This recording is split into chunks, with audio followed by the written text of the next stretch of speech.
Le pasteur n'est pas l'auteur de la Bible. Écoute-moi bien. Un vrai pasteur peut tomber. Ça ne fait pas de lui un fou. Parce que l'homme n'est pas infaillible. C'est Dieu seul. Mais il va se relever. C'est pourquoi la Bible dit, qui es-tu, toi qui juges le serviteur d'autrui? S'il se tient debout, s'il se tient assis, ça c'est pas ton problème. Mais la Bible dit quoi? Il se tiendra debout, car le Seigneur a le pouvoir.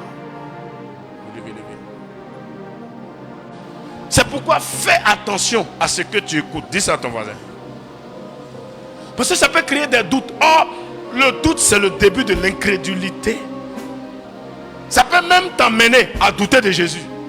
Pourtant, il y a trop de choses à voir. Et ça fait que vous ne priez pas. Combien de personnes prient pour voir un jour un ange? Dieu lui parlait. Les choses célestes, le royaume des cieux, le paradis, les êtres célestes. Mais on vit de béret. Béret ne peut pas ajouter ta foi.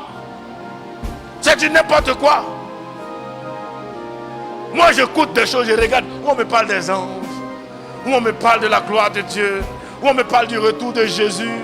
Où on me parle... Voilà, c'est ce qui m'intéresse. Mais lui là, il allait tromper sa femme. C'est un homme. S'il veut, il va aller régler ses dieux là-bas. Lui là, il a volé Bic. C'est un homme. L'homme peut voler. D'accord, ça, il y a des lois. Même dans la loi des hommes, le voleur a droit à un avocat. Hein? Vous savez ça, non? On t'a pris en flagrant délit. Tu voles. Si tu n'as pas les moyens, on te donne un avocat d'office. La loi te donne un avocat pour te défendre. Pourtant, on t'a attrapé. Maintenant, toi, Jésus est ton avocat.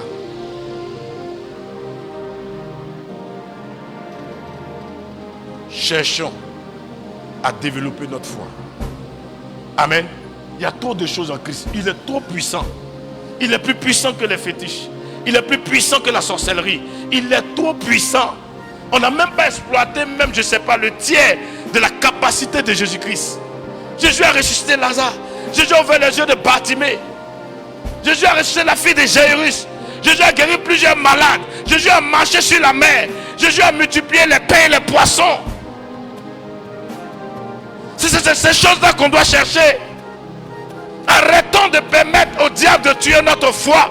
La Bible déclare que le monde soupire avec un ardent désir après la révélation des fils de Dieu. C'est le temps où les fils de Dieu doivent être révélés. Ce n'est pas le temps où on va venir nous justifier. Non, on peut te traiter de tous les noms. Mais quand le paralytique vient, il doit marcher. Quand le muet vient, il doit parler. Quand l'aveugle vient, il doit voir. Quand le sourd vient, il doit entendre. Quand le pauvre vient, il doit devenir riche. Parce que celui qui est en nous est plus grand que celui qui est dans le monde.